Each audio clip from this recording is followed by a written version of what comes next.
to be easy. You want this to be real. You want this to be powerful. You want this to like amount to something. You want to work for it. All right, guys, thank you again for joining me. Like I said, I'm Dr. Pinesett, I'm the study doc, and today we're going to continue with just the first line of the introduction of a great book. If you guys have not read it, I highly suggest you guys go pick it up. It's called The Practicing Mind, Developing Focus and Discipline in Your Life by Thomas M. Sterner. And this book is rich in knowledge, as evidenced by our previous video was 10 some odd minutes of me talking about the first 3 words of it. So let's continue with our journey here. So the first 3 words we talked about before are real peace and contentment in our lives. So understanding where our peace and contentment comes from. Real peace and contentment in our lives comes from realizing that life is a process to engage in, a journey down a path that we can choose to experience as magical.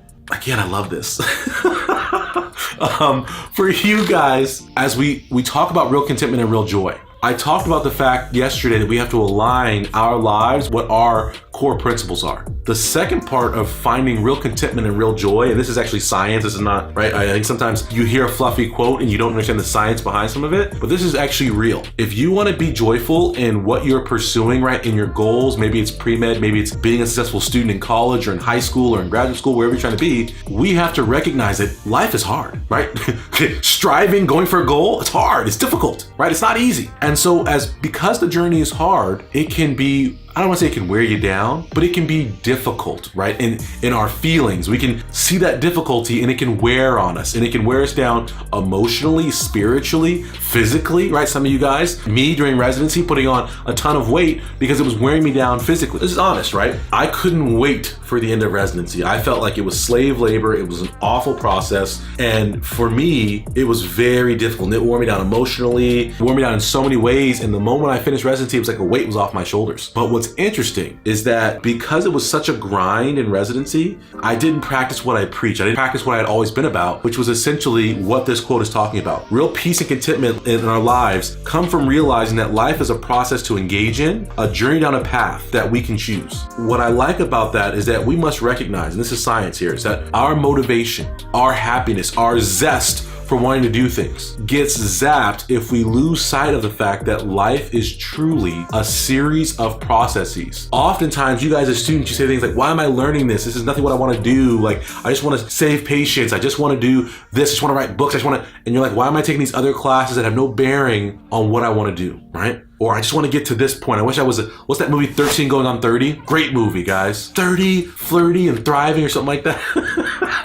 Something along those lines. But she wishes to be 30, and then she gets to be 30 and she recognizes, man, I want to go back and I want to live that whole thing. And for many of us as students or as people moving through and striving towards a goal, we forget. We get so focused on the goal that we can't find happiness until we meet that goal. But oftentimes that goal is far off. And so every day can feel like a sludge and like we're stuck in the mud because we aren't at the goal. You guys know what I'm saying? We have to remember that life truly is a journey. Even moving towards a specific goal, that's a journey. And if we want to be happy with ourselves, we have to enjoy the journey and recognize that it's a journey and recognize that we have chosen this path. We have chosen that goal. We have chosen this journey. Do you guys hear what I'm saying right now? Whatever standard you set for your life, whatever goal, whatever you aspire to be, you've chosen it. So if you're unhappy with it, ask yourself, right? Go back to yesterday's video. Are you in alignment with what your true purpose is? Have you chosen wisely, or have you let someone else choose your path for you? Did you fall into a path because you didn't recognize you had a choice? You could choose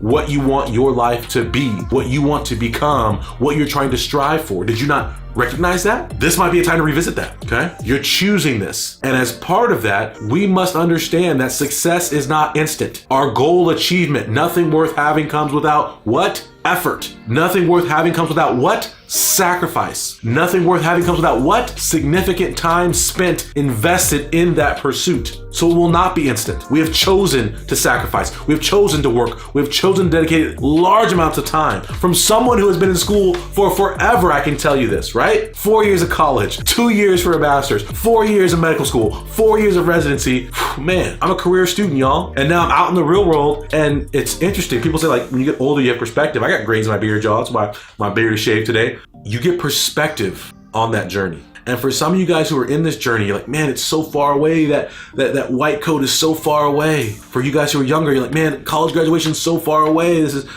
when you get there, you look back on it, you're like, man, it was a lot of years, but it went by fast. and you'll start to miss certain aspects, things that you didn't appreciate before. Like I miss not having to actually show up at work. I miss the option of being able to just like hang out in the dorms and talk to friends. Like I miss that collegiality of college, right? I miss that. I miss grad school where, I mean, now all my life is very, fact and science based and treat the patient, but I miss my graduate school where I was talking about public health. And as with many things, there is no always right answer, right? To save populations. And so it was cool just to kind of debate and talk about things and see if there really are multiple sides to every argument and every pursuit. But that whole journey to get here, I can look back now and I can say, man, every single moment, even the moments I hated, made me who I am. The dark moments during residency where I felt like, man, this is awful. I feel like there's large amounts of poop being dumped on my head. That made me a compassionate attending. So now as I teach residents, I'm very sympathetic to what they go through. I help with things that normally an attending maybe wouldn't help with. Why? Because that journey of understanding what they go through and how long they've been at the hospital compared to me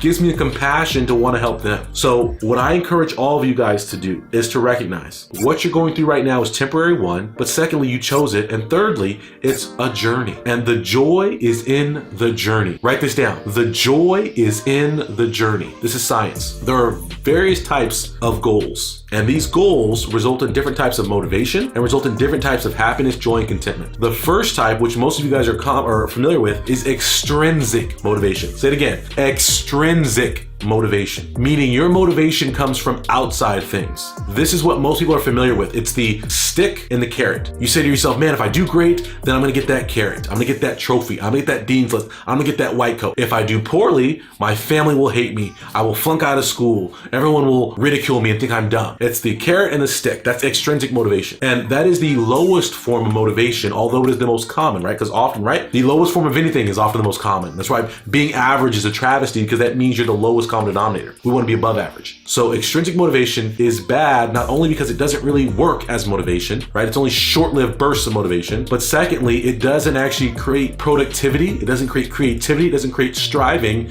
because all you're trying to do is do the bare minimum to get the reward, or the bare minimum not to get the stick, okay? So that's extrinsic motivation. The other type of motivation is intrinsic motivation. And the first type is intrinsic goal-based motivation, meaning you are motivated by something that is personally meaningful to you, but you focus on that goal. So for some of you guys, you're like, man, I just want the A. I want the A. And all you think about is the A. And that's an intrinsic goal. So yes, it means something to you, because you're like, man, I want the A because I want to feel good about myself. I want to feel like my hard work is paid off. That's great. But the problem is now you're looking at a goal. And when you look at that goal, it seems great. It does lead to more motivation. It does lead to more productivity, because now it's something that's meaningful to you and will drive you and will stay in motivation. But the problem is joy is lacking. Contentment is lacking. Peace is lacking, because we're never at the goal. So we're always striving, and so we can't be happy until we reach that goal. Does that make sense to everybody? So the third type of motivation, which you want to try to get to, is intrinsic journey-based motivation, meaning you tie your journey and each part of that journey and each day and each moment of that journey to the end goal. And you recognize the steps that it's taking you to get to that goal, and you appreciate and you are motivated and you are rewarded by these simple steps that move you closer to a goal. That's different, right? Did you guys see the difference, the subtlety there? So your goal can be get an A, but the intrinsic journey-based person will say, okay, to get that A, I need to get through all this material.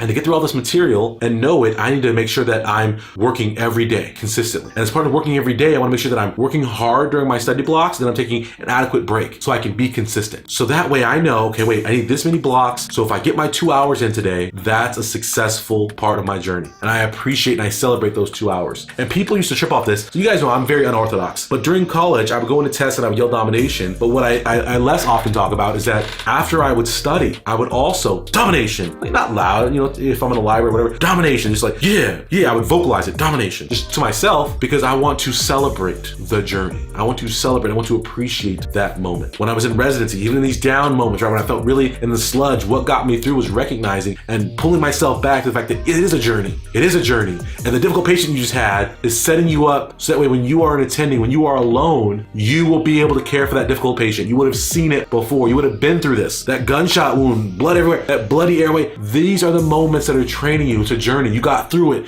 Domination, yes, right? And recognizing that we have a choice every single day to stay on a path or get off that path. The journey we have chosen should be fulfilling because we chose the journey. You do have a choice. You always have a choice. So choose the right path for yourself. And it's amazing how much more motivated, how much more happy you will be because you will have actively participated in the selection process of that journey that you're going to be living for who knows how long and forever. Because truly, guys, the reality is even now, right? I'm a physician. I practice anesthesiology. I've reached the pinnacle, quote unquote, of where a lot of you guys want to get. It's still a journey. There's still goals I have, still aspirations I have every single day, things I want to do. And so it never ends. That journey never ends. So we've got to change how we're looking at it. Going from extrinsic to intrinsic goal to intrinsic journey-based motivation, guys. Yes, right? Again, we're still moving to this sentence. So far we're at real peace and contentment in our lives come from realizing that life is a process to engage in, a journey down a path that we can choose. So choose that path wisely, guys, and enjoy every moment of it, guys. Find the joy, even in the bitter moments that are hard, that are difficult. Celebrate it.